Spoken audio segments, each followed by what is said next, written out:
ഇന്ന് തന്നെ ഡൗൺലോഡ് ചെയ്യൂ. കാണൂ നിങ്ങളുടെ ഫേവറേറ്റ് ഷോസ്.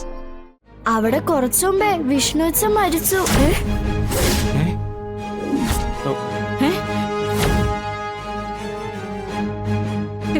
എന്താ ഈ പറയുന്നേ?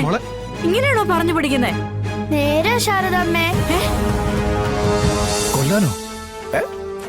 എന്തിനാണ് കൊല്ലും കൊലയും കള്ളസാക്ഷിയൊക്കെ പറഞ്ഞു നടക്കുന്നതിന് ഈ ഭൂമിയില്? തീരട്ടടാ പടകളൊക്കെ.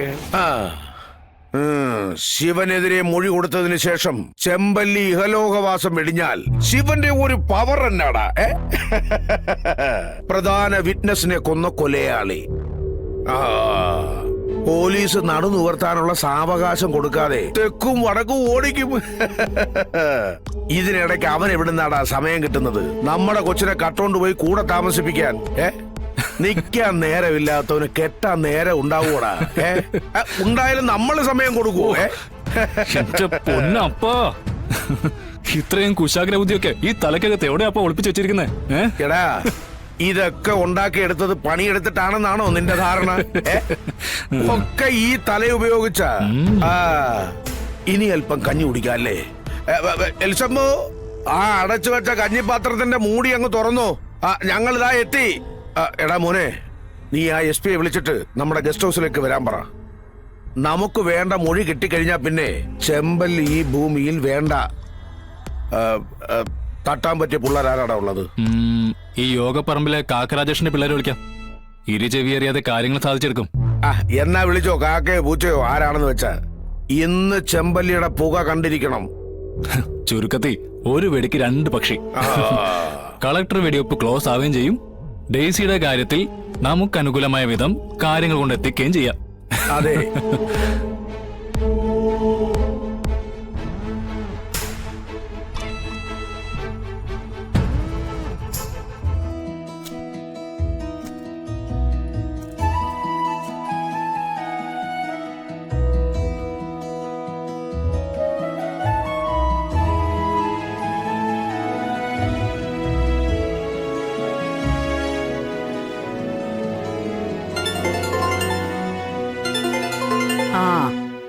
ഞാൻ പറഞ്ഞിട്ടുണ്ട് ഫോൺ അടുത്ത് വെച്ചോണ്ട് പഠിക്കാനിരിക്കരുതെന്ന്.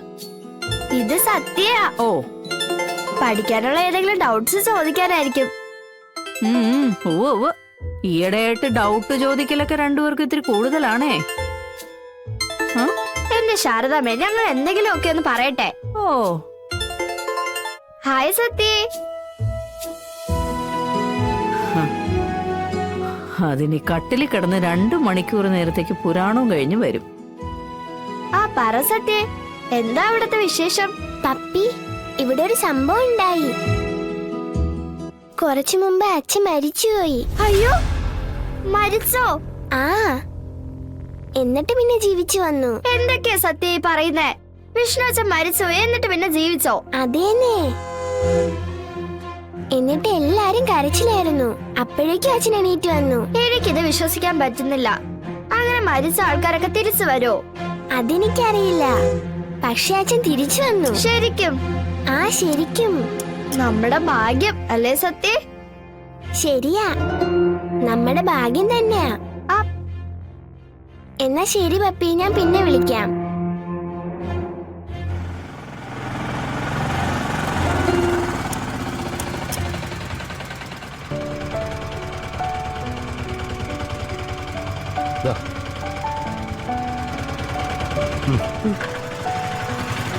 ഫോണും കൊണ്ടുപോയ ആളെ കാണാനില്ലല്ലോ. ഓ, ഇതൊക്കെ അടുക്കി പറക്കി വെക്കാൻ ഞാൻ തന്നെ ഇനി വേണം. ഈ പിള്ളേരുടെ ഒരു കാര്യം. അമ്മേ, ആഹാ, വാ വാ.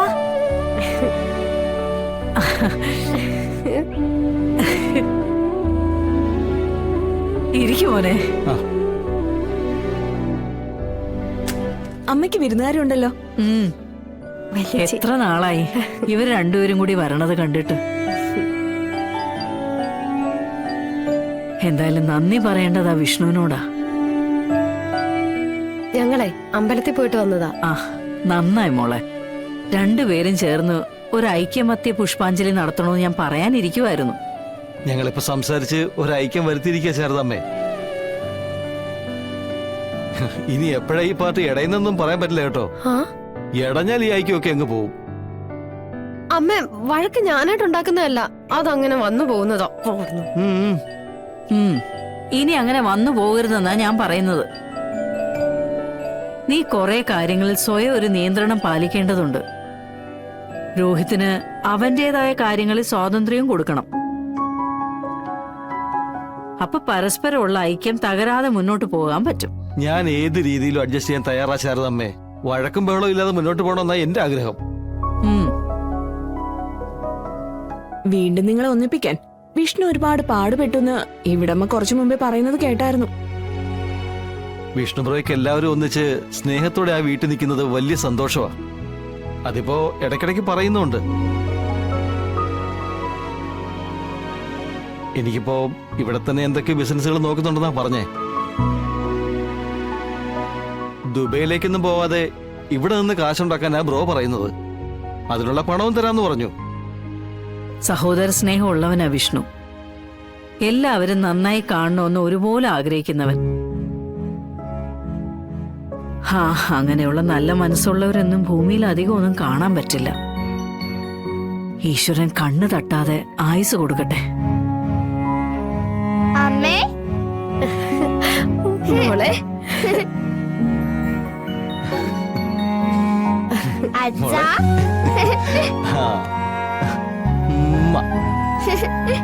അച്ഛനും അമ്മ എപ്പോ വന്നു? ഞങ്ങൾ വന്നിട്ട് കുറച്ചു നേരമായി. മോള് എവിടെയായിരുന്നു? ഞാൻ സത്യമായിട്ട് ഫോൺ ചെയ്യായിരുന്നു. ആഹാ. അതെ, എന്നാലേ എടുക്കാനുള്ളതൊക്കെ എടുത്തോ. ഞങ്ങള് മോളെ സത്യയുടെ അടുത്തേക്ക് കൊണ്ടുപോകാൻ വന്നതാ. ശരിക്കും? ആ, ഞാനും അങ്ങോട്ട് പോണോന്ന് വിചാരിച്ചിരിക്കുകയായിരുന്നു. അവിടെ കുറച്ചു മുമ്പേ വിഷ്ണു അച്ഛൻ മരിച്ചു.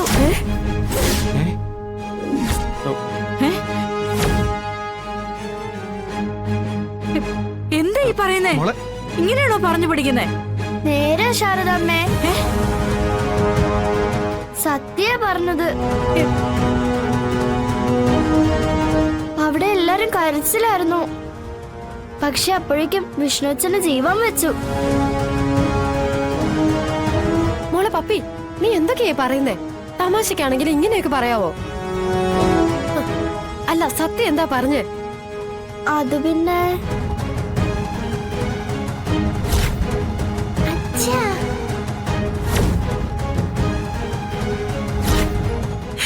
ഞാനെല്ലാരും പറ്റിച്ചതാ, എല്ലാരും പറ്റിച്ചതാ.